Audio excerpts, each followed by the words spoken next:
Hi, thanks for checking out our channel here. This is going to be maybe a repair video on a like an automotive battery charger. This is strictly a 12 volt.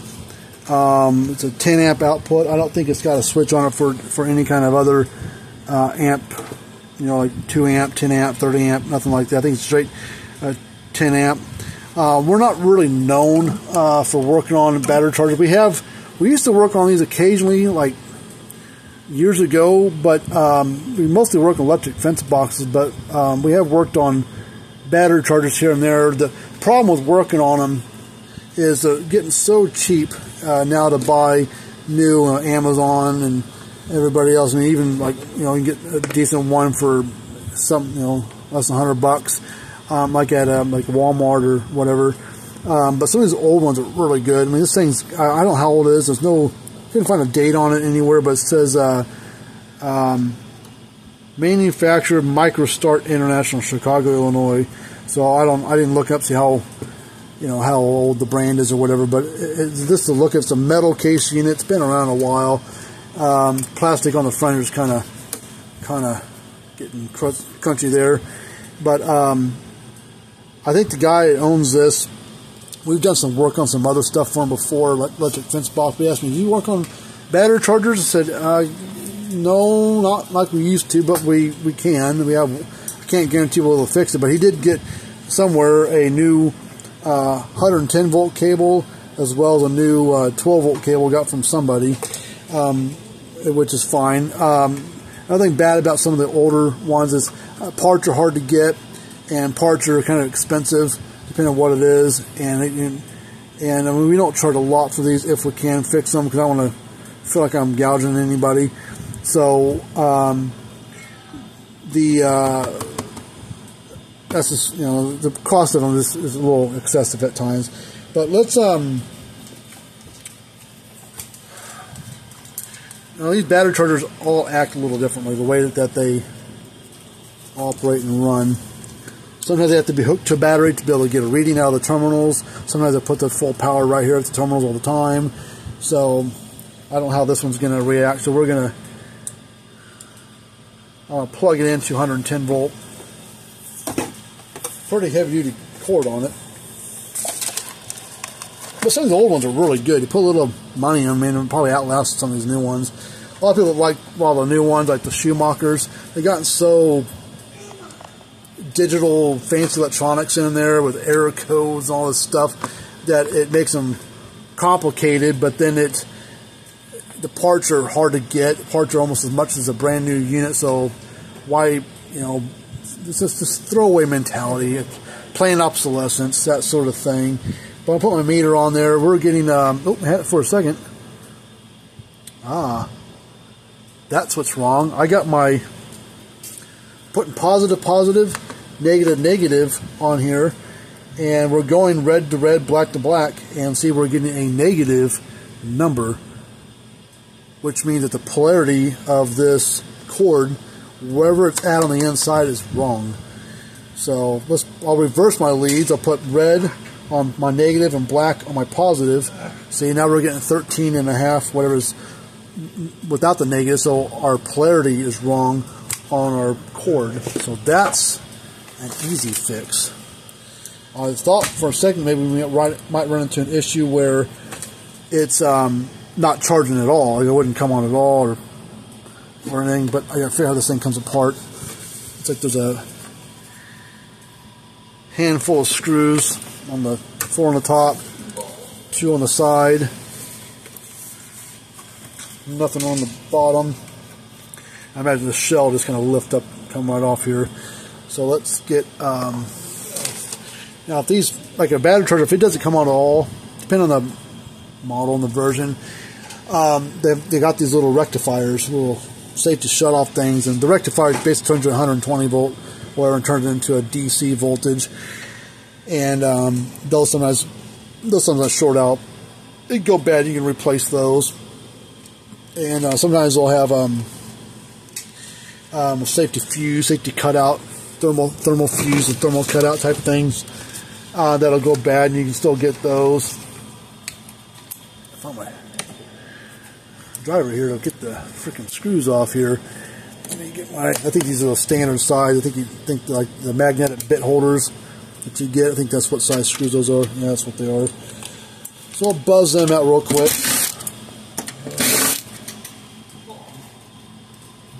What this bit of copper wires from.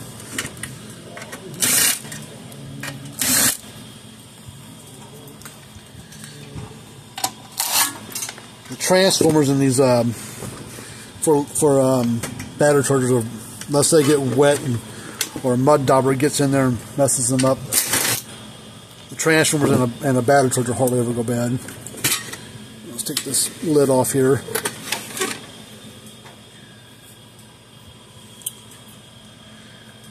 All right.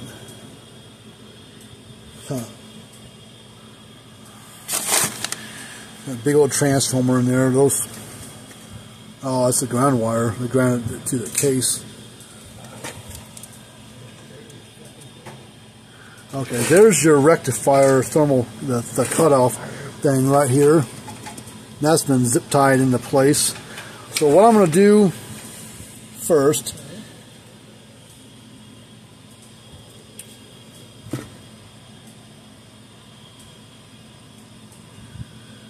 is I'm going to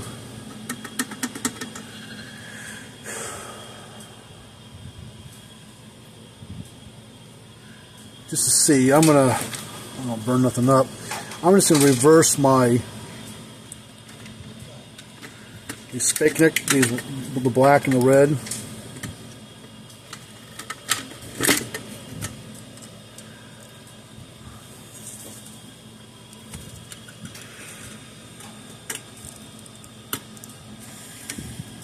We'll retest it, and I'll have to see if I've got I don't have any automotive batteries right here handy.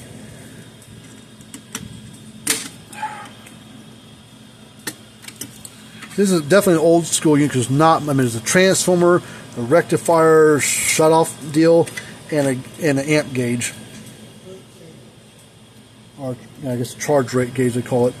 But that's all it's in. There's no circuit boards, no mumbo jumbo crap to go bad in the thing.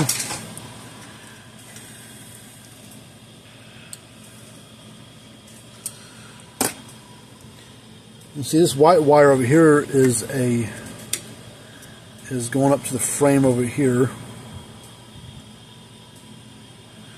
So this white wire here is going over the transformer input center tap of the transformer.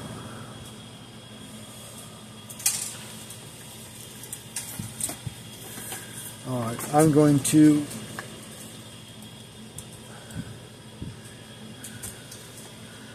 plug it in.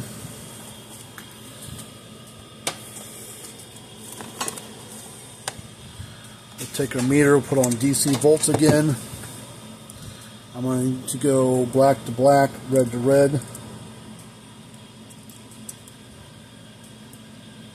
Alright, so we're getting 13.5 volts there. So let's turn it off. Let's turn this.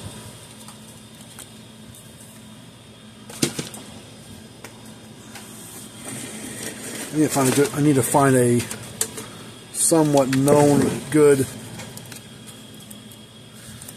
12-volt battery. Give me a moment. I'm gonna go. I know I've got one at the house. That's a car battery. That's, I think, semi good. I'll go grab it. Give me a few minutes. I'll pause it and come right back. All right. Let's check this battery first. See what it reads. 12.6 volts. So this battery is sitting for a little bit. So let's see. Let's grab the battery charge cable. Let's put our negative and our positive on there. Let's turn it on. Hopefully no sparks fly anywhere. Let's see if this gauge up here, this little needle, hopefully comes up some way. There's no switch on it to adjust the power, so we're just gonna. So the charge rate is low, which is fine because you got 13.5 volts coming out of this thing going into a battery that reads 12.6. So it can't go up all that much. So if this battery's reading, say, 11.5 volts, and you're shoving 13.5 volts into it, then you'd have a higher amp charge draw into it. So then this gauge would be up in the medium or the high, depending on the condition of the battery and where the battery, internally, and how much, how low it is. Now, if a cell was bad in the thing and it's reading 11 volts, and I don't know how many cells are in a 12 volt battery, but if there was 11 volts in the battery and you put 13.5 volts into it, but if it had multiple cells bad, it may still show a low amp charge because some cells might be bad, not taking the charge into it. But this battery we've had sitting around for a little bit still reads 12.6 volts. So so that's probably why this is showing a low thing there. I wish I had another battery that I knew was lower or bad, and I don't have one, unfortunately. But I think the thing's going fine. I think they just had the wires backwards. The positive and negative was in the wrong spot. So the gauge is the little amp thing is moving this thing. So I think this. Let me check the battery to see if it's climbing at all. It probably will show the 13.5 volts or whatever, maybe. So it's showing the battery charge voltage is coming from this. So I think the unit's fine, because if we take this off, it'll probably be a little higher than what it was before. Yeah, see, 13.4.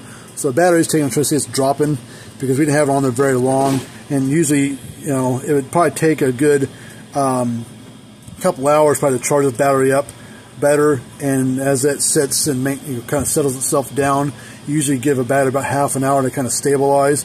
And this battery probably dropped down from, like, what, 12.5 or 6, whatever it was. It might drop down to like 12.7 because we didn't have it on there but what, a minute or so at the most.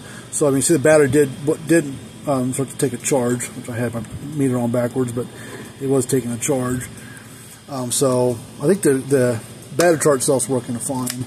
So, but if you got an old battery charger, that's 25, 35 years old or older, I would probably give it a chance to fix, because you're not going to be able to buy a new one that'll last you 20 plus years. They just don't build them that way anymore. They build them to last 3 to 6 years, depending on your usage. Throw it away, junk it, and buy another one, because either the parts aren't made for it because they're a throwaway deal, or the parts are just as much as a brand new unit because they don't want you to fix it once you throw it away and buy another one.